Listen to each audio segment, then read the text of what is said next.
The United Nations Human Rights Council claims to protect the world's most basic freedoms. However, what if the biggest violators of human rights sit on that very council? What if the system designed to defend justice is being used to shield abusers? Welcome to SIGA Centre, where we expose the uncomfortable truths behind global institutions. What is the UNHRC? The United Nations Human Rights Council, headquartered in Geneva, was created in 2006 to investigate human rights violations, issue resolutions and recommendations, promote global human rights standards, conduct special sessions on urgent situations. It has 47 rotating member states elected by the UN General Assembly for 3-year terms. Sounds noble. Nevertheless, here is what they do not tell you. Abusers sit on the council time and again.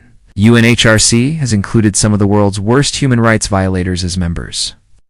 China, accused of genocide in Xinjiang, Saudi Arabia.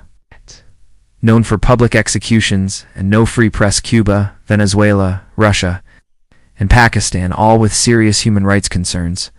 Why are they on the council? Because the election is based on regional quotas and political lobbying, not actual human rights records. That is right. It is a popularity contest, not a meritocracy. Political trade-offs and double standards.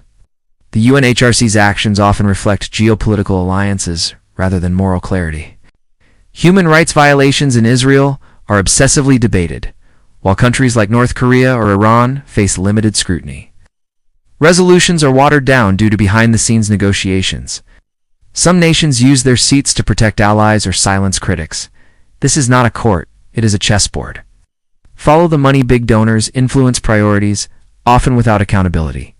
Qatar, China, and Saudi Arabia fund major UN initiatives, subtly steering focus away from their violations. The countries trade financial support for political cover. Human rights investigations are often underfunded, particularly when they threaten powerful member states. Money buys silence. Broken investigation mechanisms. Even when the UNHRC investigates abuses, the system fails. Unexperts, known as special rapporteurs, are often denied access to the countries to which they are assigned. Their findings are ignored, discredited, or politicized. Nations like Myanmar and Eritrea refuse to cooperate with no consequences. Enforcement non-existent. The Council lacks teeth. Human rights is a tool of power. The UNHRC is increasingly used to weaponize human rights for geopolitical gain. Western countries push resolutions to isolate rivals. Non-aligned states block actions against authoritarian allies. Accusations become tools of foreign policy, not universal justice. Result: human rights become selective rhetoric, not a universal principle. Credibility crisis. In 2018, the United States withdrew from the UNHRC, calling it a hypocritical and self-serving organization that makes a mockery of human rights. The criticism was not baseless. The Council has failed to act on major crises: Tigray War, Uyghur camps in China, mass detentions in Myanmar. When the world's most visible human rights body is afraid to speak truth to power, its existence becomes symbolic rather than strategic. Internal issues and lack of transparency. The UNHRC also suffers from bureaucracy and inefficiency. Opaque voting processes, closed-door lobbying, limited oversight on how investigations are prioritized.